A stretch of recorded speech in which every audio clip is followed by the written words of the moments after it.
This is the Thursday edition of the Revelation series, and I am Martin Zender, your host and your guide into the truth, leading you through the scriptures, through a difficult book, the book of the unveiling of Jesus Christ. But we are unwinding it, aren't we? We are opening it, looking at its secrets, not mysteries, secrets. It's not a mystery.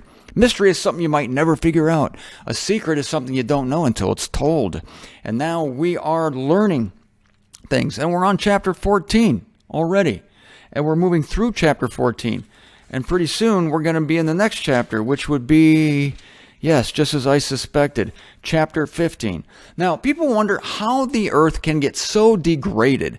Because look, the earth, the inhabitants of the earth, think much, much too highly of themselves. We have surrendered all that confidence in the flesh, and we live relatively depressing lives.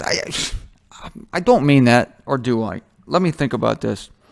No confidence, depressing lives. Yeah, I'll go with that. I find that when I'm depressed, I sleep really well. When you're depressed, you just go to bed. You can't wait to go to bed, and then, oh yeah, you zonk out. But when you're excited about life, and you're going to conquer stuff, and you're going to make a name for yourself, and you're going to put your name on a giant building, then it's hard to sleep at night. You're up at night, your eyes are wide open, and you can't wait for the next thought to hit you. So having no confidence in flesh is much more relaxing. Not that I wish depression on anyone, but there are antidotes.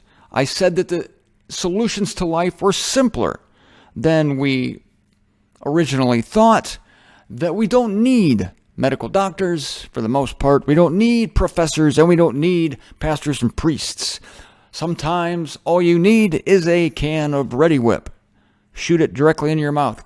It's an antidote to what ails you for the time being. I wouldn't want to make a habit of it. Don't eat it for breakfast, lunch, or dinner. But humanity as a whole has much too high of opinion of itself. And how can the race as a whole come to the low point of worshiping the opposite of Jesus Christ? I will tell you how, my friends, because I have the answer. You count on me for this. Because the race, even the religious aspect of the race, has put God far away from it. It is interested in only one thing, human attainment. And if it has to, it will put God's name on that human attainment. Every religion on the earth is about human attainment, human accomplishment. I at least have to honor that human accomplishment, which calls itself what it is. For instance, going back to the election, Bernie Sanders on the Democratic side, he's a avowed socialist. He says what he is. I'm all for taking money from the rich and giving it to the poor. I'm for free everything, as long as we steal from the rich. And as a consequence, enrich the ruling class. That's Bernie Sanders. I admire that. I don't admire the system. I admire the honesty. Call yourself what you are. Religious humanity doesn't do that. They use these kind, lamb-like phrases. Salvation is of God, but we know that free will is human pride. But what leads to the deepest degradation is when God is set aside. And Paul in Romans 1, starting in verse 18, lists the problem with humanity. And he begins by a reference, a veiled reference, but we know what it is because we've been studying this book, to the unveiling of Jesus Christ. Here it is, Romans 1:18. For God's indignation is being revealed from heaven on all the irreverence and injustice of humans. Stop right there. What is that except the tribulation? What is that except revelation, the unveiling? God's indignation being revealed from heaven. When is that happening? Now? No. It's the opposite. Now. Wicked people prosper. Good people are smashed down, kept down, humbled, hidden. The rich in this eon. The evil people, I'm not equating richness with evil. I'm just saying that those who have set themselves up to feed off the rest of humanity, they're skating along nicely, aren't they? Because God's indignation is not yet being revealed from heaven. But the time will come when it is. Paul anticipates this and tells us why it's going to happen. For God's indignation is being revealed from heaven on all the irreverence and injustice of humans who are retaining the truth in injustice. That's the first shock. They're retaining the truth, but they're retaining it in injustice. Let's go back to the shock. They're retaining the truth. They have it. These are those of whom Jesus will say, "Depart from me, you workers of lawlessness," because they will say, "Lord, Lord, didn't we do this in your name?" They have retained a semblance of the truth, a false presentation of it, but it's in injustice. The doctrine of eternal torment is an unjust truth. It's an unjust lie. It's not the truth. It's a twisting of the truth. That is a retaining the truth, like saying you want it, like we're retaining it. We're holders of the truth, yet you're doing it in injustice. You're doing it by ending up exalting yourself, free will, over God. That's the religious side of things, because that which is known of God is apparent among them. Okay, let's stay with the religious people. That which is known of God is apparent among them, for God manifests it to them. Now, here's an unusual take on that. My take is unusual, I think. When I read this, I say that the truth of God is apparent to them in that we, as members of the body of Christ, are lights in a dark world. Paul says that. Paul says we're luminaries.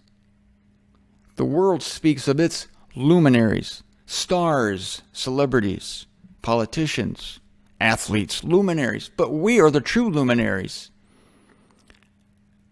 And we are ambassadors of Christ, as of God beseeching through us to be conciliated to God. So we're ministers of peace. And this is not apparent to everyone, but our testimony is apparent to some, your friends, your family.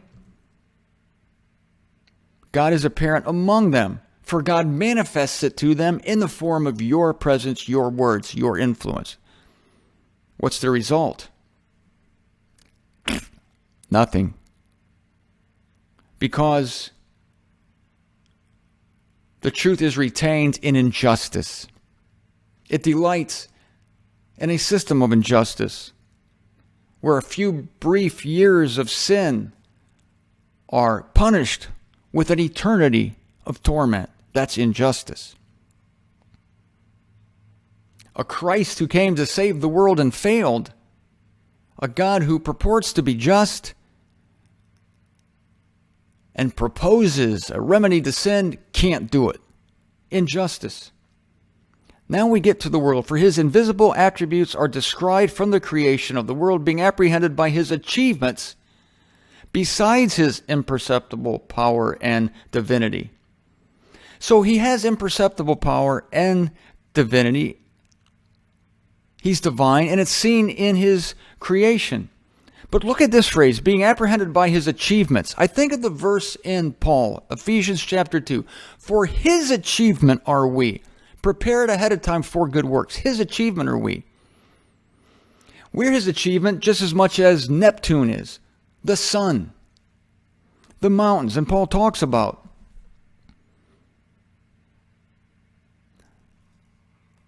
God is apparent in his creation. His attributes are described from the creation, being apprehended by his achievements. What I'm doing here, I'm adding human achievements to this. The achievements we're used to talking about here are the sun, the moon, the stars, the flowers, the plants, the animals, the birds. Those are his achievements. How can anyone look at that and not hold God as God? How can anybody deny God, that there is a God? How can anybody be an atheist? I saw one good billboard, finally, a Christian billboard that I finally liked. There was a picture of a tree frog, I think, and it said evidence for God. I thought, that's good. Yeah, the tree frog. I've told you this before. How do I deal with an atheist? I'll reach down, pick up a blade of grass or a flower, hand it to him and say, that's all the proof you're getting. Or, if I'm in the mood, the Spirit moves me, I'll give them the conciliation. I'll tell them how God is at peace with them. That has power. And so their power is known, yet they turn away because they delight in injustice. This is why the world goes bad morally, because it first goes bad spiritually. This is a chain reaction. This is what I'm driving at, is that when you're surrounded by God, either by word, by deed, or by physical creation, and you deny that God because you delight rather in injustice, then this will lead to depravity of all kind. It will lead to moral licentiousness, and you will go down a hill of degradation. Because that's where it starts. I'm going to prove that to you here. They're defenseless because knowing God, not as God do they glorify or thank Him. Not as God do they glorify or thank Him. So they know God. Knowing God, not as God. I relate that to verse 19. Retaining the truth, but in justice. Knowing God, but not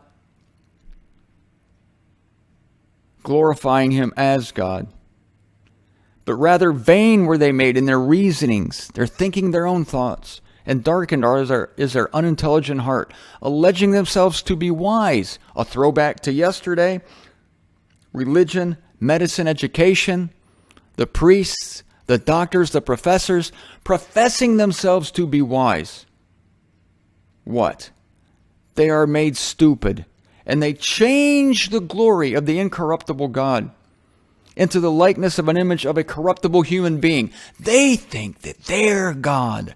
They think that they're the captain of their own world, of their own salvation, of their own profession, of their own everything. They see the miracle of birth, and they say, I did that. I did that. This is why God didn't produce the promised seed through Ishmael, because Abraham was smoking a cigar. I did that. No. I did it. Waits till Abraham's dead. Verse 24, here's the key. Here's the kicker. Here's the punchline you've been waiting for. Wherefore, God gives them over in the lusts of their hearts to the uncleanness of dishonoring their bodies among themselves. Those who alter the truth of God. Alter the truth. You have to be in the realm of truth to alter the truth. You have to be near it. You have to be in the arena of truth in order to alter the truth. This goes along with those other two things here. Retaining the truth in injustice and knowing God not as God do they glorify Him. Same thing here. You alter the truth of God into the lie. There's no more deceptive lie. There's no more tricky lie than that which alters the truth of God. Takes something that sounds true and twists it. And are venerated and offered, listen to this, offered divine service to the creature rather than the Creator. Divine service to the creature. This is what atheists do. The creature is the ultimate. The creature has no history. It has no Creator, according to the atheists.